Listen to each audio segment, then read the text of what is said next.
চূড়ায় বসে থাকা শাকচুন্নির ঘুম ভেঙে গেল। কে কে অবিলে আমার ঘুম ভাঙিয়ে দিল? কানে তো পুরো সাহস, দিব নাকি ঘাটটা মুটকে?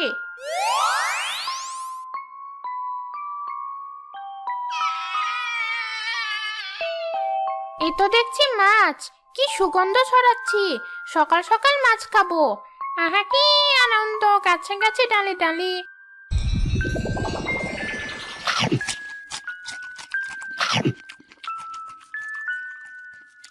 কি স্বাদ!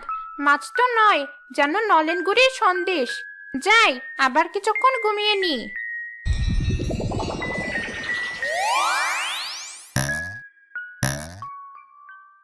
আরে, মাথার জুড়িটা এমন হালকা হালকা লাগছে কেন? দেখি তো নামিয়ে।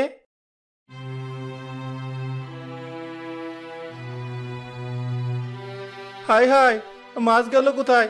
আমার একই সর্বনাশ হলো। কে কোথায় আছো? দেখে যাও, আমার সব মাছ চুরি হয়ে গেছে।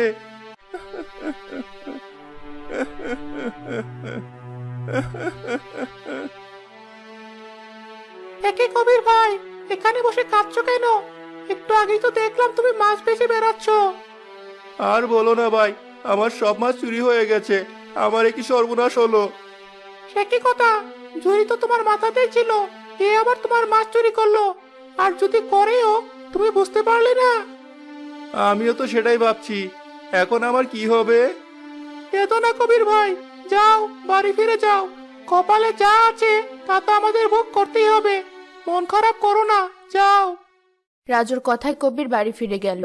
তাকে তাড়াতাড়ি বাড়ি ফিরতে দেখে তার স্ত্রী রীতা বলল, এ কি, তুমি এত তাড়াতাড়ি বাড়ি ফিরে এলে যে? আর তোমার মুখটা এমন দেখাচ্ছে কেন? আমার সর্বনাশ হয়ে গেছে রীতা, আমার সব মাছ চুরি হয়ে গেছে। এসব তুমি কি বলছো? মাছ কি করে চুরি হলো? সব তো তুমি ঝুড়িতে করে নিয়ে যাচ্ছিলে। আমিও তো সেটাই ভাবছি, এতগুলো মাছ আমার কোথায় চলে গেল? চিন্তা করো না, যা হওয়ার হয়েছে। শান্ত হও, চলো তোমাকে খেতে দিই।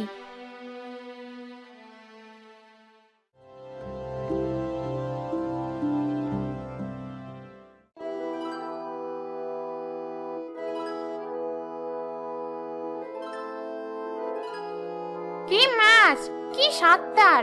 এখনো সেই স্বাদ বলতে পারছি না। হি হি হি হি। কালকেও তককে তককে থাকতে হবে। ওই মাছওয়ালা এলেই সব মাছ খেয়ে ফেলতে হবে।